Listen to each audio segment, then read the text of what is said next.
proprio su questo, visto che rappresenta anche un elemento di novità di questa nona edizione, inviterei la dottoressa Luisa Piccoli a raggiungerci come referente del progetto Go Safe per i distretti 1 e 2 dell'ULSS 9. Allora, io rappresento in questo momento il Dipartimento delle Dipendenze dell'ULSS 9 Scaligera, qua per dire si può bere in modo consapevole, pertanto l'ULSS 9 ha un progetto di coprogettazione con ULSS 9 Scaligera e Cooperativa Energie Sociali che già opera sul territorio di Verona.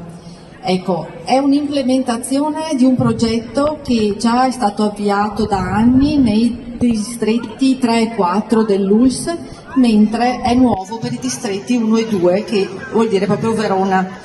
Siamo già stati presenti ad alcune iniziative qui in città, come Vinitalian City, e siamo presenti nella provincia. Siamo lì con dei giovani formati ad hoc e il fatto di bere, soprattutto tra i giovani, non si ha proprio la consapevolezza di quanto si beve e rispetto a questo quanto si è in pericolo sulle strade in modo particolare. Per cui se venite a trovarci noi facciamo degli alcol test anonimi, gratuiti, che entrano però in una piattaforma regionale, che così abbiamo anche la possibilità di dare un rimando alle amministrazioni per vedere cosa succede nel proprio comune.